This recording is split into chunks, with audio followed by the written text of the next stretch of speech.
Everyone, welcome to my channel. প্রথমেই বলে রাখি, আমার নাম সুমনা আর আমি এই চ্যানেলে শর্ট ভিডিও দিয়ে থাকি। মানে শর্ট ভিডিও প্রায় অনেক দিন ধরে দিচ্ছি। আমার বিয়ের পরপর এই চ্যানেলটা আমি খুলেছিলাম, তো তারপর থেকে দিচ্ছি। বাট বড় ভিডিও কিন্তু সেভাবে বানানো হয় না। এবার বড় ভিডিও আমি বানাচ্ছি কেন? এবার আগের দিন আমি স্ক্যান করাতে গেছিলাম। অ্যাকচুয়ালি স্ক্যান করাতে না, ডক্টরের সাথে কথা বলতে গেছিলাম। ওই গ্রোথ স্ক্যান হয়েছে সেই ব্যাপারে, মানে সেটা নিয়ে যেতে বলেছিল এবং সেটা দেখে কবে ডেলিভারি হবে এরকম সব কিছু ডিটেলস বলেছে।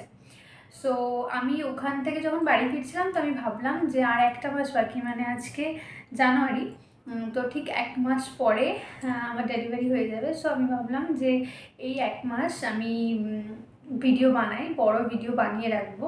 তো পরে এটা স্মৃতি হিসেবে থেকে যাবে। এবং হয় কি, আমি যখন প্রেগনেন্সিতে আমার আমার প্রচণ্ড কোয়ারিজ ছিল, তো ওগুলো আমি সবসময় ইউটিউব থেকেই খোঁজ নিতাম যে এটা হলে এটা কি হবে, ওটা হলে ওটা কি হবে।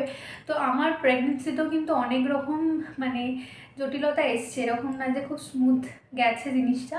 তো আমি ভাবলাম কেননা আমি শেয়ার করি, হয়তো আমার ভিডিও দেখে অন্য কেউ উপকার পাবে। তো তাই জন্যই আমি ভাবলাম যে আমি কালকে আস্তে আস্তে এরকম ট্রেনে যখন বসেছিলাম, তখন আমি ভাবছিলাম যে ভিডিও বানানো যেতে পারে। তো এরকম ভিডিও বানিয়ে রাখি, পরে গিয়ে যখন সব কিছু হয়ে যাবে তখন গিয়ে ছাড়বো ভিডিওগুলো। তো যাতে অন্যেরও হেল্প হবে আর আমারও পরে গিয়ে দেখবো, এই এক্সপিরিয়েন্সটা থেকে যাবে। ইউটিউবে তো সব কিছু থেকে যায়, আমাদের গ্যালারিতে তো স্টোরেজ ফুল হলে তখন ডিলিট করে দিতে হয়, তো কিছু করার থাকে না সেই কারণে। তো এবার মূল কথায় আসি। আমার গ্রোথ স্ক্যান হয়েছিল এবং সেখানে আমার গ্রোথ স্ক্যানে ওই বাচ্চার যে পেটের যে গ্রোথ, ওটা কিন্তু ঠিকঠাক খুব কম এসেছিলো, ওটা দেখাচ্ছিল, আর ওয়েটটাও অনেকটা কম। তো সেই কারণে আমি হাঁপিয়ে যাচ্ছি কথা বলতে বলতে। যাই হোক, আমি আস্তে আস্তে ধীরে ধীরে ওই কারণে কথা বলছি, কারণ এই মুহূর্তে খুব টানা কথা বলাটা পসিবল না, কারণ আমার এখন 9 মান্থস চলছে। তো আর 1 মাস পরে আমার ডেলিভারি। তো যাই হোক, গ্রোথ স্ক্যানের ব্যাপারে বলি। তো এবার যখন আমরা স্ক্যানটা করাতে যাই, তার আগে প্রচুর প্রবলেম হয়েছিল। মোটামুটি প্রেগনেন্সিতে যেসব টেস্টগুলো হয় আমার ক্ষেত্রে সব কটাই করা হয়েছে। তো কোনো দিন আমি হয়তো শেয়ার করব একদম ফার্স্ট থেকে লাস্ট পর্যন্ত, তোমরা দেখবে। যদি দেখতে চাও তাহলে নিশ্চয়ই আমি শেয়ার করবো। আমি সবই করিয়েছি, সব টেস্ট করিয়েছি, যেহেতু প্রবলেম এসেছিলো তাই জন্য সব কিছু টেস্ট করিয়েছি। তো যাই হোক, গ্রোথ স্ক্যান যখন আমি করাতে যাই তখন তো স্ক্যান হয় এবং উনি তারপর আগের রিপোর্টসগুলো দেখেন এবং দেখে ওখানে আমাকে জানান যে এরকম বাচ্চার যে পেটের যে জায়গাটা, পেটের দিকটায় ওখানটা ওয়েটটা কম দেখাচ্ছে, তো তার জন্য আরেকটা স্ক্যান উনি সাজেস্ট করেন, ডপলার স্ক্যান। তো উনি বলেন যে এরকম, আমি লিখে দিচ্ছি রিপোর্টে। তো তারপরে যখন আপনাদের ডক্টর যদি সাজেস্ট করে তাহলে করাবেন। তো যথারীতি ওখান থেকে আসার পরে ডক্টরের সাথে অ্যাপয়েন্টমেন্ট নিই এবং তারপরে ডক্টরের সাথে দেখা করি। তো ডক্টর ওখানে সব কিছু বলেন, যেরকম ডেলিভারি ডেট সব কিছু জানা যায় ওখান থেকে, যেরকম পরের মাসে ডেলিভারি করা যাবে। তো কিন্তু ওই ডপলার স্ক্যানটা করতে হবে, ওটা দেখার জন্য যে বাচ্চার ভিতরে সব কিছু ঠিকঠাক। আমি ঠিক প্রপারভাবে তো জানি না, যতটুকু জানি আমি তোমাদের সাথে শেয়ার করছি।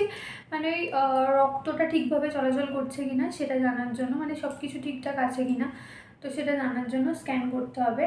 তো আমি এখনও যাইনি, আমি আগের দিন ডক্টরের কাছ থেকে এসেছি, বাট এখনও যাওয়া হয়নি। যাব, উনি ডেট দিয়েছেন। আর কদিন পরে, 1 সপ্তাহ পরে আমরা গিয়ে স্ক্যানটা করে আসবো, দেখবো যে সব কিছু ঠিক আছে কিনা।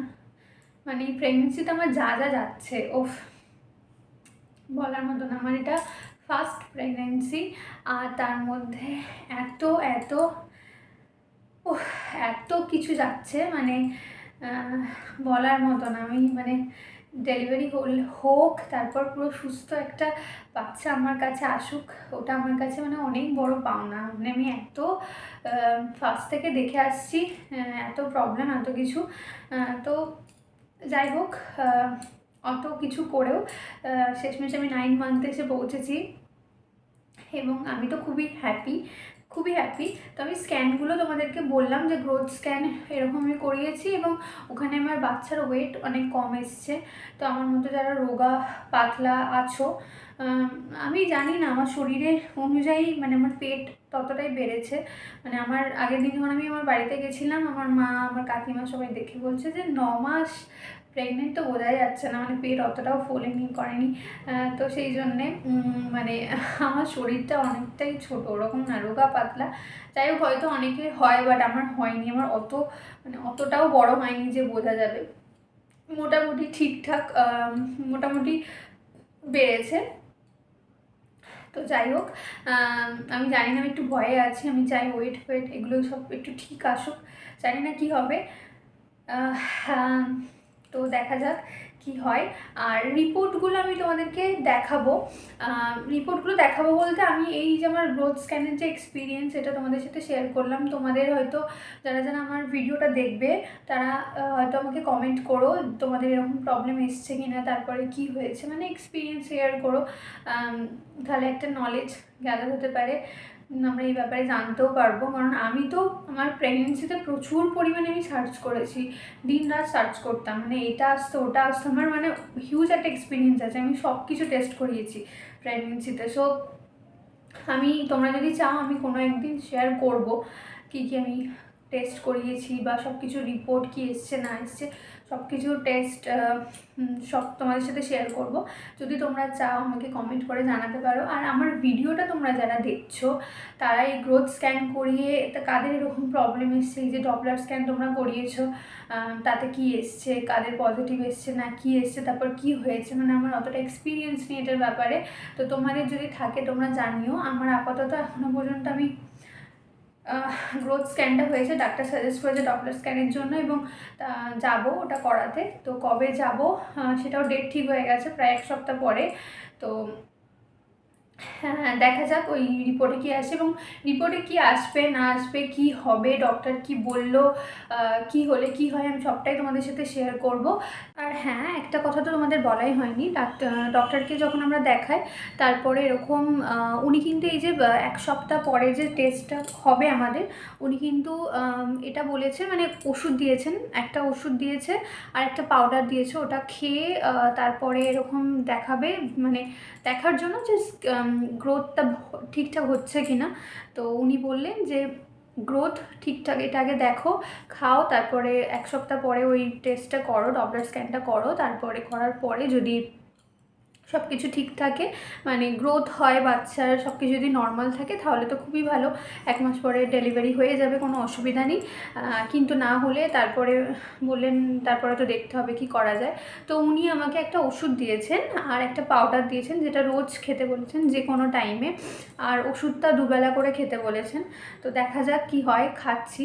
আগের দিন দেখিয়ে এলাম, আগের দিনও খেলাম, আজকেও খেলাম, জানি না কি হবে। তো দেখা যাক কতটা কি হয়। হোপফুলি সব কিছু ঠিক হবে, তোমরাও প্রে করো যাতে সব কিছু ঠিকঠাকভাবে হয়ে যায়। So I am very excited to see my baby. I don't know কি হবে না হবে, বাট হোপফুলি সব কিছু ভালো হবে। তোমরাও প্রে করো যাতে সব কিছু ভালো হয়। আর এইটুখানি এক্সপিরিয়েন্স আমার গ্রোথ স্ক্যানের আপাতত, বাট আমি প্রত্যেক দিন ভিডিও বানাতে থাকবো। এই 1 মাস আমি চাইছি ভিডিও বানাই, মানে কি হচ্ছে না হচ্ছে সেগুলো একটু ক্যাপচার করে রাখি, যাতে পরেও আমি দেখতে পারি এবং পরে এটা আমার কাছে একটা স্মৃতি হিসেবে থাকে, ভালো স্মৃতি হিসেবে থাকে অবশ্যই। সেই কারণেই আমি মানে ঠিকই করেছিলাম যে ভিডিও বানিয়ে রাখবো, বড় ভিডিও বানিয়ে রাখবো। কারণ শর্ট ভিডিওতে হয়তো মানে সবার কাছে অনেকটা বেশি তাড়াতাড়ি পৌঁছানো যায়, বাট ওইটা কি হয়, মানে সবটা ঠিকভাবে বলাও যায় না, আর অনেক কথা কেটে দিতে হয়, মন খুলে কথা বলা যায় না। তো তাই জন্যই ভাবলাম যে বড় ভিডিওগুলো বানিয়ে রাখি, তোমাদেরও অনেক হেল্প হবে আর আমারও পরে গিয়ে মানে এটা একটা মেমোরি হয়ে থাকবে। তো যাই হোক, আজকের ভিডিও এতটুকুই। যদি তোমাদের ভিডিও ভালো লাগে তাহলে লাইক করো, শেয়ার করো, সাবস্ক্রাইব করো। এটা আমার এই ভিডিওটা এই চ্যানেলে আমার ফার্স্ট ভিডিও, বড় ভিডিও। তো হোপফুলি তোমাদের কীরকম লাগলো সেটা জানিও। আর কীরকম লাগলো বলতে, এটা তো একটা ইনফরমেটিভ ভিডিও। তো তোমাদের যদি কোনো কাজে লাগে সেটা অবশ্যই আমাকে জানিও। তোমাদের কোনো এক্সপিরিয়েন্স থাকলে এসব ব্যাপারে, দেখছো কেউ হয়তো এরকম তোমরা এক্সপিরিয়েন্স তোমাদের হয়েছে, সেটা আমাকে জানিও অবশ্যই। তো আজকের মতো ভিডিও এতটুকুই। যদি ভালো লাগে তাহলে লাইক করো, শেয়ার করো, সাবস্ক্রাইব করো। আর আমার শর্ট ভিডিও তো আমি দিতেই থাকি, ওখানে দেখতে থাকো। আর হ্যাঁ, তোমরা যদি আমার স্ক্যান যেগুলো হয়েছে সেগুলোর ডিটেলস দেখতে চাও, মানে রিপোর্ট দেখতে চাও ভিডিওতে, তাহলে আমাকে জানাতে পারো। আমি অবশ্যই সেগুলোর ডিটেলস নিয়ে আসবো। আমি তো আজকে মুখে বললাম, সেরকমভাবে রিপোর্ট কিছু দেখাইনি। এবং তোমরা যদি দেখতে চাও তাহলে আমাকে জানাতে পারো, আমি অবশ্যই তোমাদেরকে দেখাবো। এবং অনেকে ডিটেলস জানতে চায় না, অনেক কোয়ারিজ থাকে এই প্রেগনেন্সিতে। মানে আমার তো এই 9টা মাস আমি প্রচুর কিছু ঘেটেছি, প্রচুর কিছু দেখেছি। মানে ইউটিউবটাই তখন আমার কাছে বড় ডাক্তার হয়ে গেছে এরকম একটা। সো অনেকের আমার মতো বোধহয় সবারই হয়। তো তোমাদের যদি কিছু জানার থাকে বা তোমরা যদি চাও দেখতে, তাহলে অবশ্যই আমাকে বলতে পারো। আমি সমস্ত কিছু ডিটেলস নিয়ে একটা ভিডিও করব।